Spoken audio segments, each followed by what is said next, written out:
Kofi Annan is standing down from his role as Syria Envoy, blaming finger-pointing and name-calling at the UN Security Council. Annan's been the key figure in the international hopes to negotiate a diplomatic solution to the crisis in the stricken country. Let's get live comment now from our New York correspondent, Anastasia Churkina. Anastasia, hi.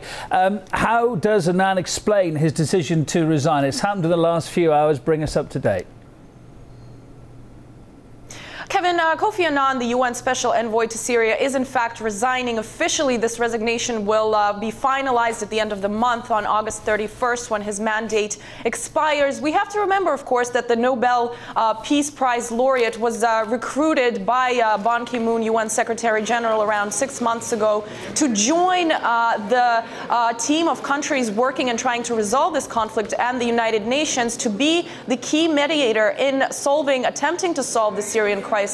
But because of the intricacies of the conflict itself unraveling on the ground for the last 17 months, as well as the conflicting positions of members of the United Nations Security Council, UN experts have been dubbing his role in this whole crisis as a diplomatic mission impossible. Take a listen to what Kofi Annan has to say about his resignation.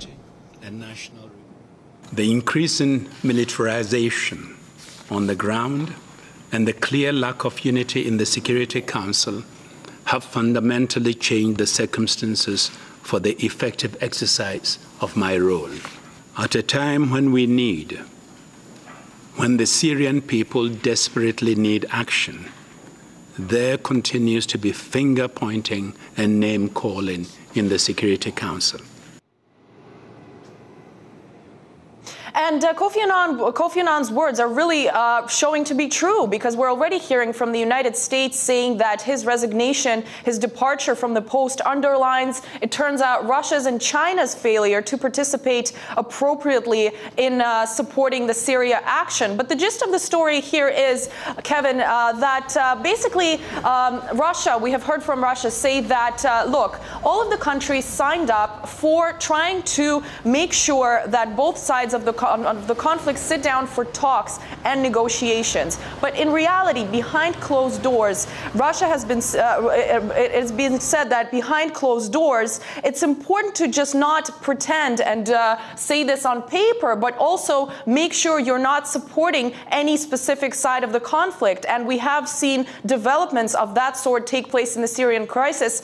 And this is something that Russia has been saying is unacceptable and getting in the way of solving the conflict. Take a listen to what the Russia's ambassador to the UN had to say earlier today. Unfortunately, I think one of the reasons that Mr. Annan's efforts have encountered so many difficulties is that his appeal for no further militarization of the conflict, which he started out with as he came in first here to New York, was not really heeded by a number of influential members of the international community.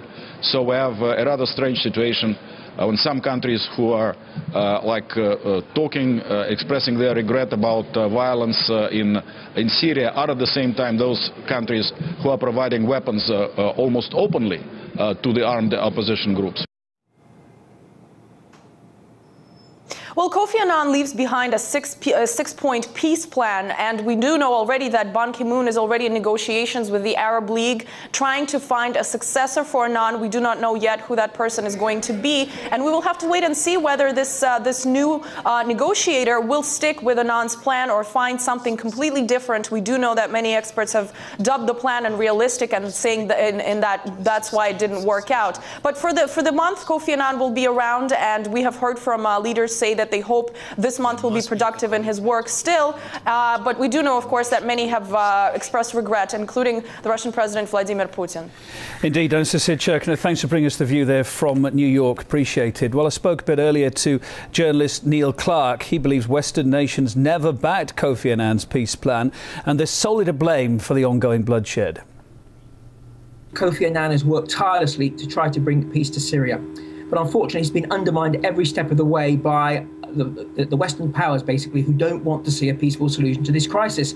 We can't really understand what's going on until we realise that Russia and China have fully supported Kofi Annan. If we think back to point one of his peace plan was that there would be a Syrian-led solution to this crisis. Well, what have the West been doing? They've been backing rebels all the way along. The key players in all of this are the US and its allies, because they're the ones stoking the fires. We had a vote back in February for a democratic constitution in Syria. 89% of Syrians voted yes to free elections. There were elections in May. So there is a framework for solving this peaceably. We don't need violence in Syria. There's no reason. But of course, America wants violent regime change. All they care about is toppling President Assad. And that's what's causing the bloodshed. So let's make no mistake about this. The responsibility for the bloodshed that's going on now, the tragic bloodshed, lies with the US and its allies.